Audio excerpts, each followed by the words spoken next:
Welcome to Kavitha recipe Tamil. இன்னைக்கு பார்க்க போகிற ரெசிபி அரிசி மாவில் பால் கொழுக்கட்டை எப்படி செய்யலாங்கிறத பார்க்கலாம் வாங்க.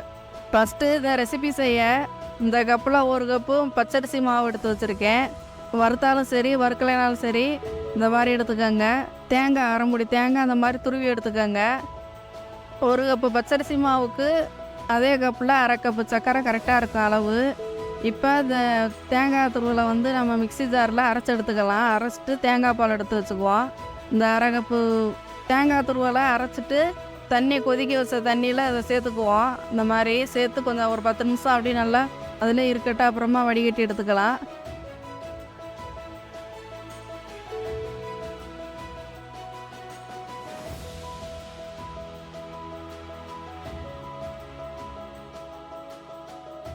இப்போ கொழுக்கட்டைக்கு மாவு பிசைகிறதுக்கு ஸ்டவ்வை பற்ற வச்சு ஒரு பாத்திரத்தில் சுடுதண்ணி நல்லா கொதியணும்.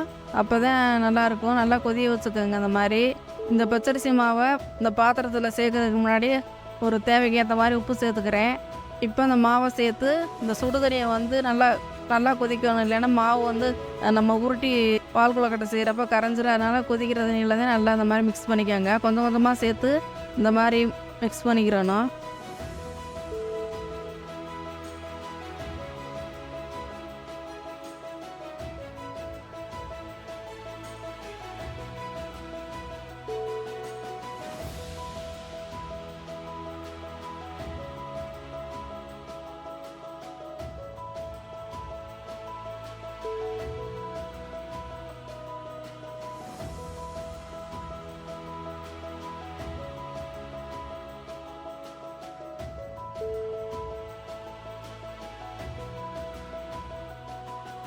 சப்பாத்தி மாவு பதத்துக்கு இந்த மாதிரி பிசைஞ்சு வச்சுக்கலாம்.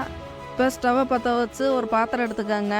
தண்ணி நல்லா சூடாகட்டும். அதுக்கு பின்னாடி இதை உருண்டையாக உருட்டி பால் கொழுக்கட்டை செய்கிறதுக்கு நம்ம ரெடி பண்ணிக்கலாம்.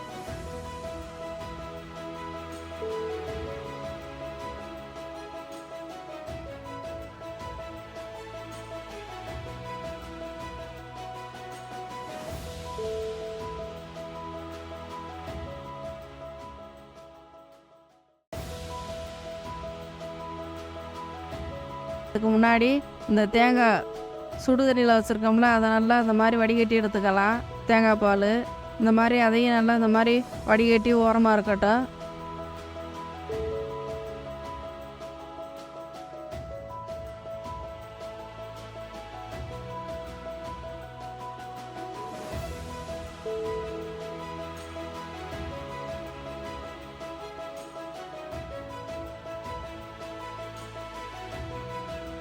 இந்த மாவை கொஞ்சம் கொஞ்சமாக எடுத்து உருண்டையாக உருட்டி ஒரே மாதிரி வச்சுக்கோங்க.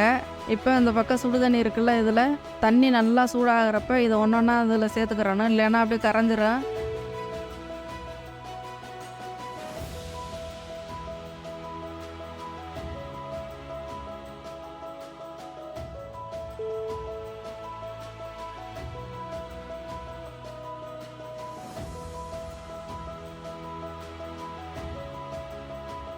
நல்லா சூடானதுக்கு முன்னாடி இதை ஒன்றா தான் எடுத்து சேர்க்கணும். மொத்தமாக சேர்க்கக்கூடாது. அது மாதிரி சேர்த்துக்கோங்க.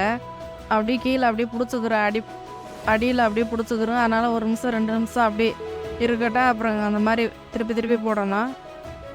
அப்படியே 2 பக்கமாக திருப்பி வேக வச்சுக்கணும். அந்த மாதிரி திருப்பி போட்டு இந்த மாதிரி வேக வச்சுக்கோங்க.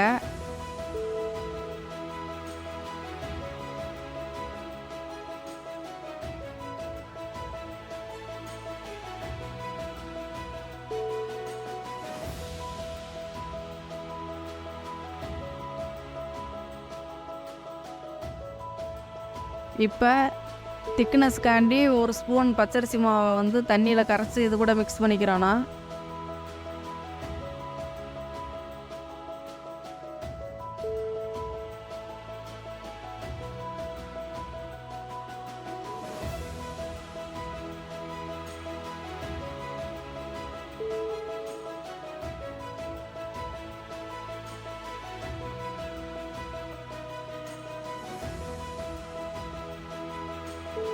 ஏலக்காய் பவுட்ரு லைட்டாக இது கூட சேர்த்துக்கோங்க.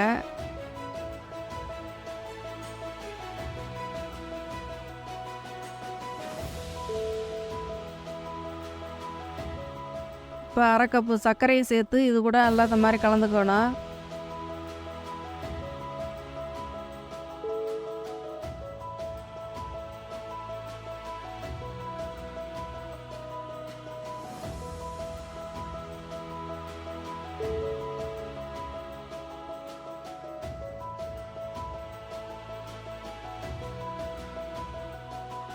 ஸ்டவ்வை லோ ஃப்ளேமில் தான் வச்சுருக்கணும்.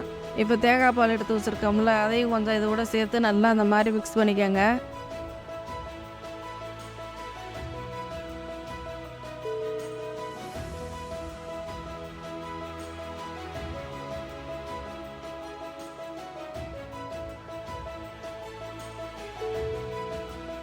ஒரு அருமையான பால் கொழுக்கட்டை ரெடி. இந்த வீடியோ பிடிச்சிருந்தா லைக் பண்ணுங்கள், ஷேர் பண்ணுங்கள், சப்ஸ்கிரைப் பண்ணுங்கள்.